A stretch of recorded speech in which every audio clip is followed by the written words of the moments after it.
Hello and welcome back to Witches of the Moon. I'm Eva Maria, your Monday hostess, and this week's topic is reputable authors. Now, what makes an author reputable? First of all, we should consider the dictionary definition of reputable.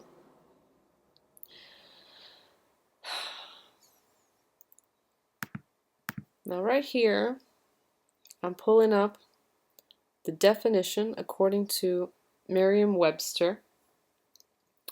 And it says, reputable, adjective, respected and trusted by most people, having a good reputation. Well, a reputation, that's sort of not solid, and I'll tell you why.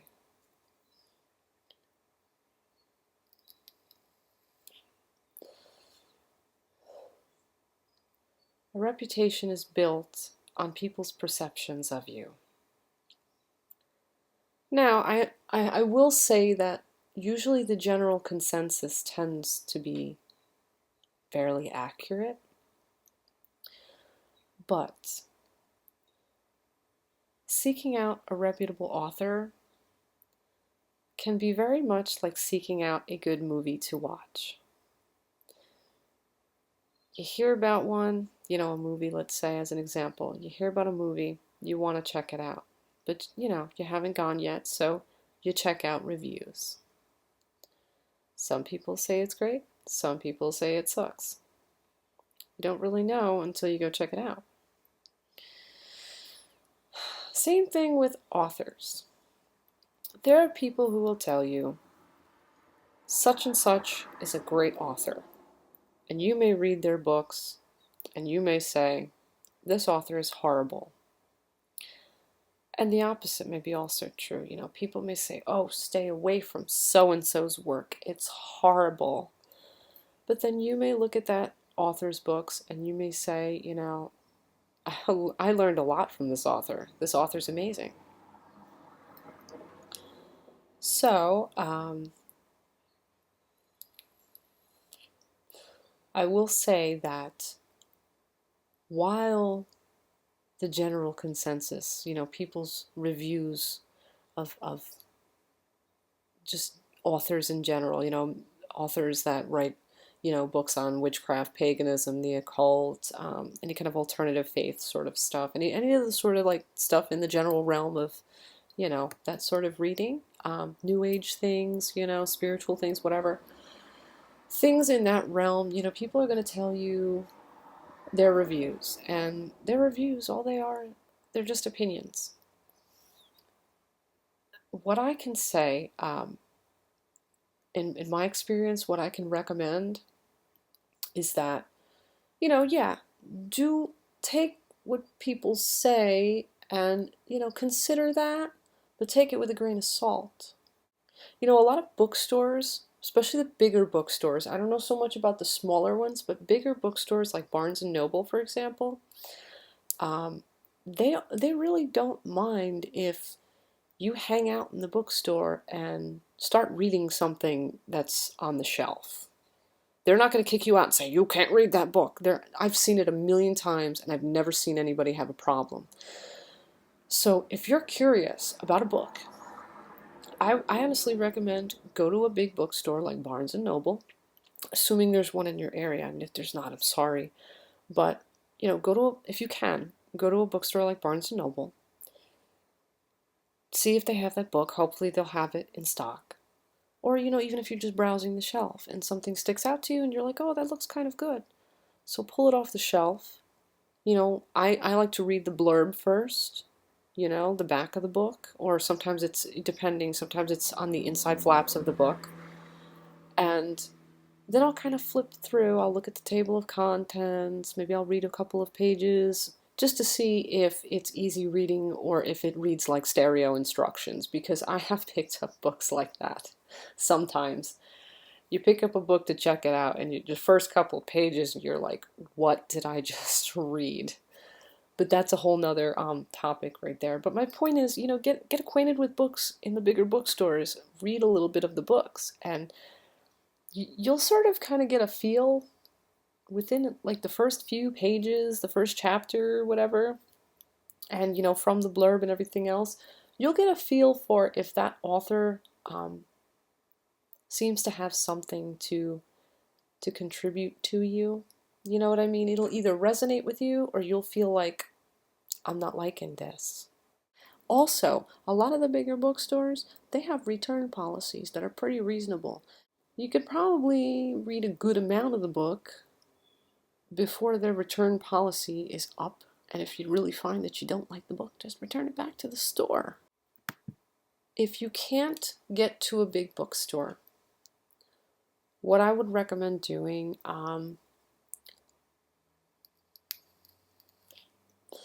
maybe you could see if your local library carries any titles. I mean, it may be difficult because some local libraries, kids, they come in and they like steal all the witchcraft and occult books. It's like, damn it, and they're just not on the shelf. That was the case with the library in my hometown when I was younger. There wasn't too much, available on the subject of witchcraft or paganism or anything like that stocked on a shelf because all those great books, they would walk out the door and never come back. But you can try your local library. Maybe your library is not as crappy as my hometown's library was. So that's another option. You can also try swapping books with other people, assuming you have a few already. You could switch with each other, read, and then return, whatever. If you feel comfortable doing that. Some people are really not keen on lending out their books, and I understand why, because there are some people, unfortunately, out there who do not know how to respect a borrowed item and return it in a timely fashion, or at all. So, but if you have someone that you trust, a friend or someone, like that, or someone that you just kind of know is like respectable, that they have a decent library and you have a little bit of a decent library going on, you could, switch with each other just to read and then return the books, and then you'll know if you want to buy that book to keep it.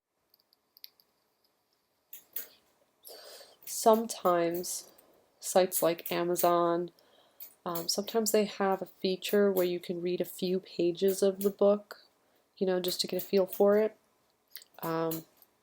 You can try things like that. You can also do research online. Some of the authors out there, they have, things that they write online, maybe blogs, or they might have like websites where you can read some things that they've written.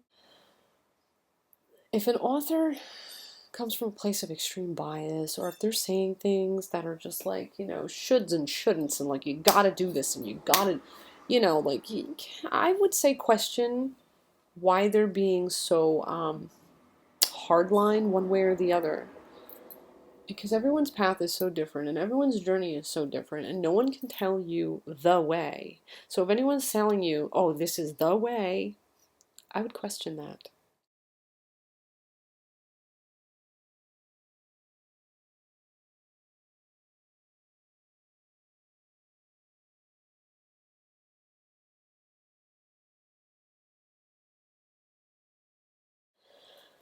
The only two authors that I have ever come across in my whole history of, at least the ones that stick out in my mind, in my whole history of like reading like a lot of different work, two that I am totally turned off to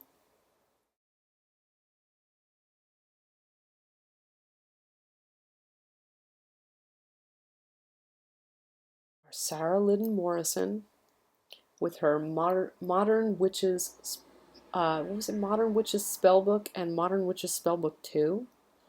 The things she would sit there and write about these spells using like ridiculously esoteric ingredients, like I can't even remember, it's been so many years since I read her work, but like just ridiculous things like, the feather of a black hen, gleaned at midnight under a, freaking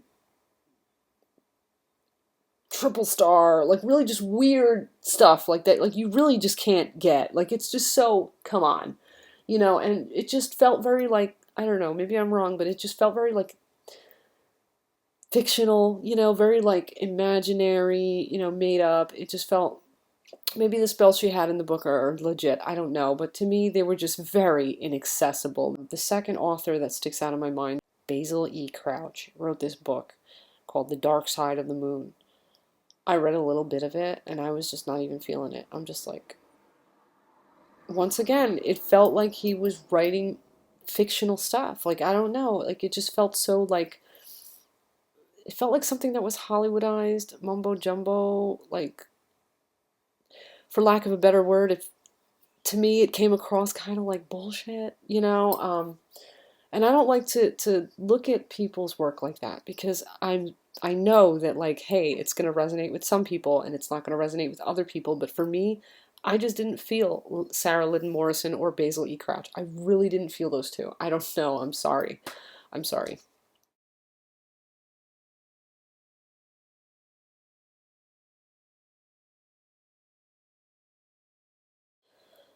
There are many other authors I have read, though, that I have found a lot of helpful information, in their books.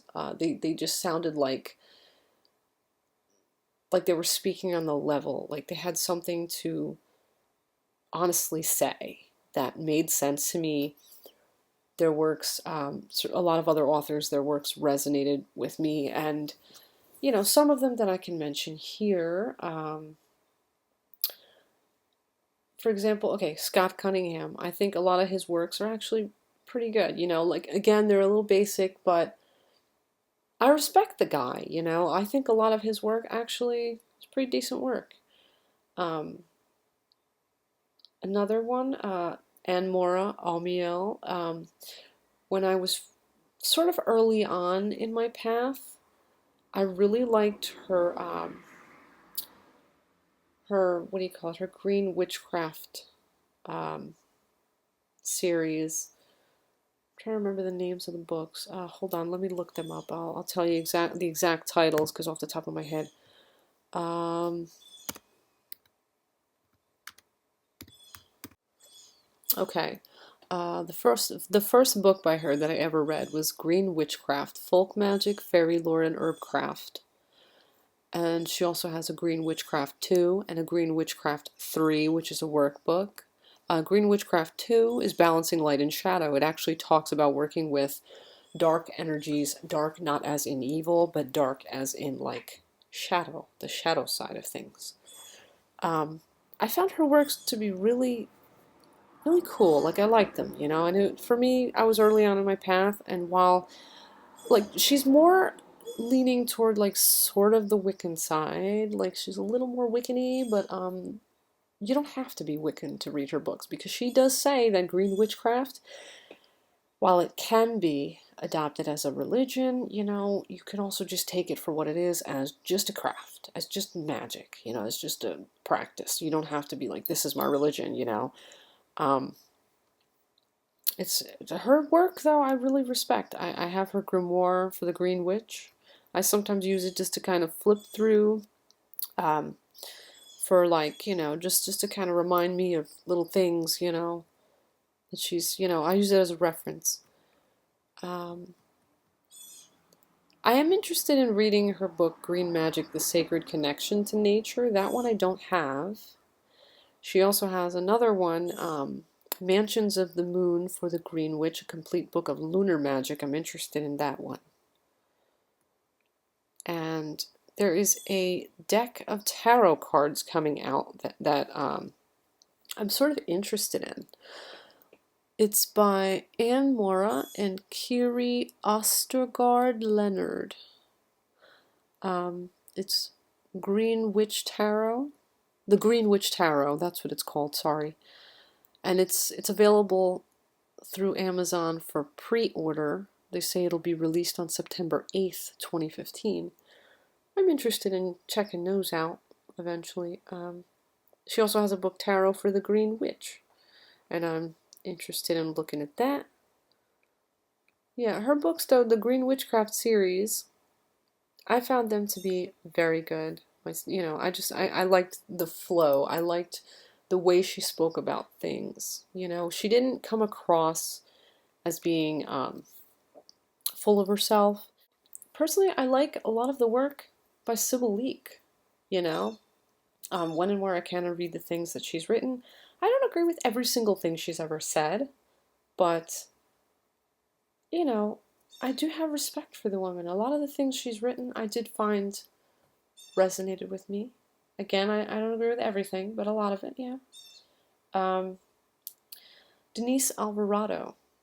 I love her books. Now, hers have more to do with like New Orleans voodoo and like hoodoo, things of that sort, like stuff relating to the ATRs. I really do like her books. She's a really, really intelligent woman who knows her shit. From my experience, I recommend if you're interested in stuff that has to do with the ATRs, New Orleans voodoo, hoodoo, that kind of stuff, I recommend checking out Denise Alvarado's work. Um, Ellen Dugan, I have respect for her as well. I liked that there was a book that I got from her. What book was it? I'm trying to think of the exact title. I think it was something like Natural Witchery. Let me look it up. I want to be sure I give you the correct title. Natural Witchery, yes, that is the title. I got her book Natural Witchery, and in her book she was talking about, in one part of the book, she was saying that she was at like a workshop and they were going over how you cast your circle, and there were people at the workshop that when she demonstrated how she casted her circle, they were like, that's not how you do it. And I like that she was like kind of saying like you don't have to you don't have to cast in any particular way. Like if you're gonna cast your circle, if that's a thing that you do, you don't have to sit there and like go around and actually like make all the motions and do that. Like if you're just doing it with visualization, or let's say you're internally whatever, call in the quarters, whatever, internally, like that's fine too. Whatever resonates with you. She said that in the book. Basically, she's saying you do you. And that's kind of like something that I found throughout her book, and I respected that a lot because that's something that I really do believe in. I believe that, your witchcraft is your witchcraft. Your magic is your magic. Your spirituality is your spirituality. It's not anyone else's. People can kind of share with you their experiences. You can read books written by people that, hey, they're sharing with you what they know, and you can take what resonates with you and leave what doesn't. I like Ellen Dugan. She felt to me like she was very much on the level.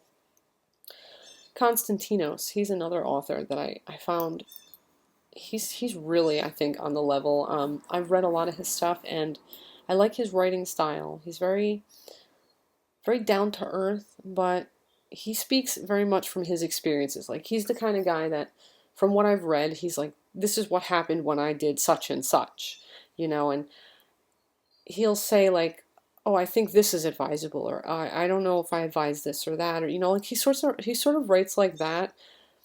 At no point does he go, this is the way you do it, like, again, he writes in a style that I can respect because he's not cramming shit down anyone's throat. He's just telling you this is what he has found to be true from his experience. These are the results he has gotten. Like he did A and B followed, and that's what he has, to share with you, is how he did it and what kind of results like you might possibly expect, because they're the results that he got doing that. When in doubt, send a scout. So those are just some authors that I thought I could mention. But again, it's tricky. It's tricky, finding authors that are sort of on the up and up, or that are legit, or, I mean, yeah, reputable, that's one thing, generally, if someone has a good reputation, it's probably because they're good. But sometimes you have to be careful of stuff like that, because sometimes people will parrot what other people say and think because they're not sure how to make up their own mind. So, and it's hard to tell who's actually parroting what other people have said and who's telling you what they really think. There's a lot of people that if they've heard other people say something, they'll just say it because, oh, it must be true because so and so and so and so and so and so said it, and I think those people are probably right. While it's good to pay attention to the reviews of other people, try and formulate your own opinion, because what resonates with one person may not resonate with another, and what someone hates, someone else may love. You know, where one person may not find any help, for another person, that may be extremely helpful. You know what I'm saying? So with that said, I'm going to say blessed be and ashe. Have a great Monday. And until our next exchange, stay awesome. And bye-bye for now.